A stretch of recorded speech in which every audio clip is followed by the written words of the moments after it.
Hello and welcome. I am the Suit&Tie Dip&ChewGuy, and this is the number 3 review of series number 11. Series number 11 is North American Market Snus. And this, as you just saw, will be a Canadian product, a Canadian-only product, and it is Skoal Snus Original. So let's take a look at the packaging. So you have your Canadian can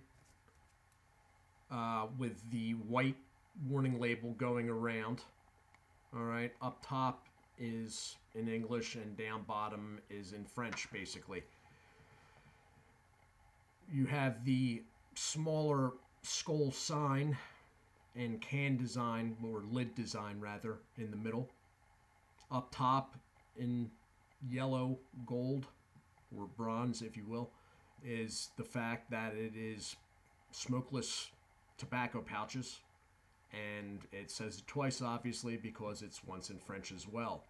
Down bottom, in a print that you'll never be able to read because of this camera, is the fact that this product is made in the United States of America for the National Smokeless Tobacco Company of Pointe Claire, Province, Quebec, Canada. National Smokeless Tobacco Company is just the registered entity of name that the U.S. Smokeless Tobacco Company uses when doing business in Canada. So this is Skoal. Skoal, Copenhagen, same company. Everything's the same. They're just going by a different name north of the border. All right. Got a raised box rim. All Canadian products now are in metal lids. Barcode with the Canadian website, which, you know what, I have not tried to actually access that website now. I'm not sure. I know that down here sometimes the Skoal regular website down here is blocked to Canadians for whatever reason, how they do that. But the website is www.nstco.ca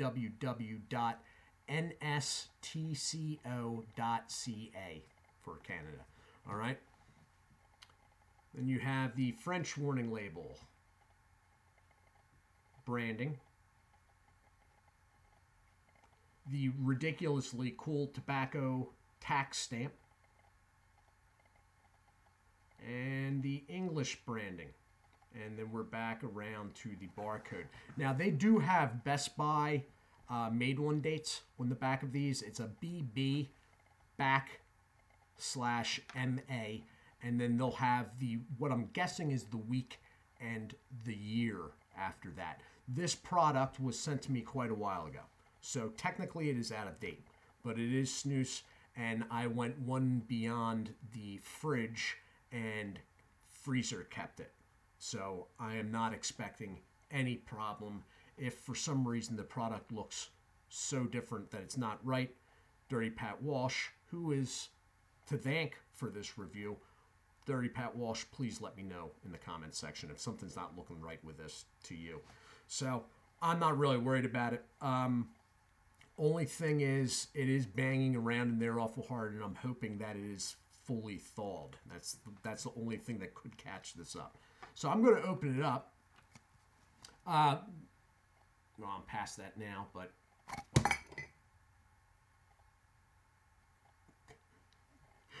wow. Okay, so the bands are a little bit hard to cut.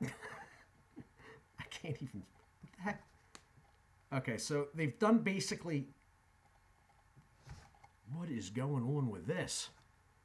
Okay, rubbery bands that they use on the. I'm going to have to pause this. Sorry, hold on. Wow. Okay. Okay. At this point, I would normally just do a do-over, but what you're about to see with the can, it would be now impossible to show the side banding.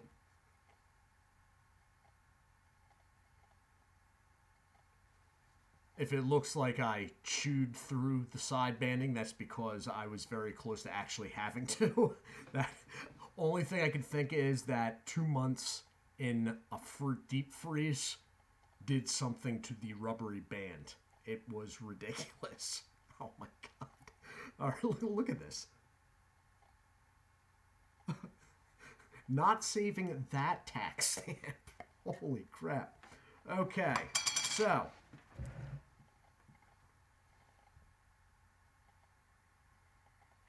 Okay. It is a original snus smell. Somewhat, it's the American, or North American in this case, take, but it is reminiscent. I'm trying to think of something that you would recognize or have a better chance of recognizing.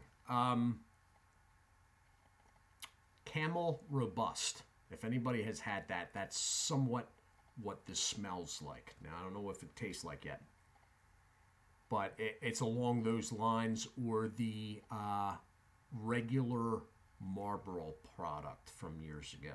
All right, so this is what we're looking at. They're pretty big pouches again, and they look dry. All right, I'm gonna break it. They're big. They're as big as their American counterparts.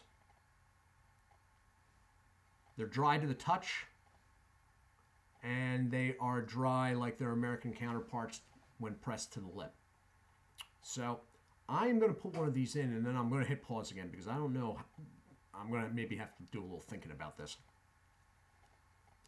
Since they are the size they are, I am going to put it down bottom again. I will take a can count and be back in a moment. And I am back. Okay, this is actually interesting. It's not bad, all right? I have only had Camel Robust a few times. The flavor of this would make you think of that product, but the flavor, thankfully, is toned down. Okay, so it is sort of the same flavor, but not as punchy in the face, because the Robust is pretty, from my memory of it, I haven't had it recently, it is robust, to say the least. So this flavor is sort of along those lines. It's a Swedish snus original-ish flavor that it's not dead on to like the white general, let's say, but it gives you the same idea. It's what Skoal was shooting for, and they've pulled it off to some extent. I am swallowing the byproduct. I don't see any issue with doing that. The flavor it's definitely, in general, compared to the American counterparts, it is definitely not overpowering like the mints of the Mint and Smooth Mint review. It is more laid back. It's not bad. Why I find this interesting is because this is not what I was guessing. I was guessing that this product was the discontinued Skoal Snus Citrus Blend. And although there are, because that's sort of what original snus is, although there are some citrus tones to it, it is I don't believe it is that product being carried on in Canada. And the reason I was guessing that was because I didn't think they would make, for the Canadian market, a standalone product. Just because the Canadian market is so much smaller than the United States market. So it is interesting that Skoal decided to go the route of this. The only other thing I could think of is that since it does have citrus tones, undertones to it, flavor-wise, that maybe this was the citrus blend where they brought down the citrus. They did something that the basic recipe is the same, but they brought down the citrus aspect, which could be, but I mean, that's anybody's guess. I could never prove it one way or another. It's an original snus flavor. It's very, you know what it does remind me of, but not nearly as all-purpose cleaner. It reminds me of the General Original when it came in the sort of elongated rectangle cans. Sort of like that, less on the all-purpose lemon cleaner though. All right. Nicotine is there. I'm probably just going to leave this in through the uploading process. It's not something... This is like the natural for snus. I prefer the natural of Dip better, but it's something different. It's not bad. There's nothing sketchy about the product, and it's all right. It's all right for a change. Let me put it that way. There are 15 to the can. Nicotine seems to be there. It is a original snus flavor, reminiscent but not as strong as Camel Robust. And it definitely reminds me of the old version of the General Original. All right. So besides the band, which I really think I might have by freezing it, don't freeze. Although, you know what? Having bands that don't deal well with cold doesn't make a whole lot of sense if you're selling them in Canada. Anyway, that's, whatever. So there's 15 to a can. Now I only put one in. Normally with these I do put 2 in, but since I am not or have not been using snus a lot over the last 6 months to a year, I'm only putting 1 in so I can get an actual judge of nicotine. Nicotine is there. It's not going to be like real high, but it is there. I don't think it's real low either. Flavor's all right. It's tolerable, but that may be because it is reserved. Okay. This flavor, although good like this, if they increased this flavor, that might not be so good, but they hit it pretty good with this product. So this has been the review of Skoal Snus Original, Canadian only product.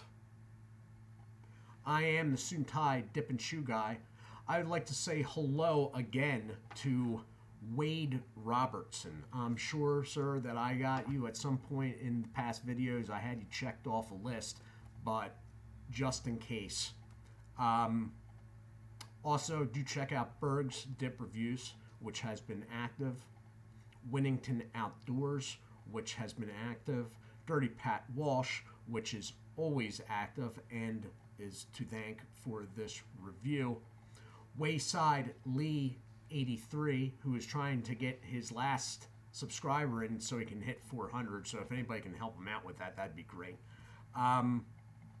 Real Talk Studios, No Bluff Buff, and snoozefreak.com, the channel here on YouTube.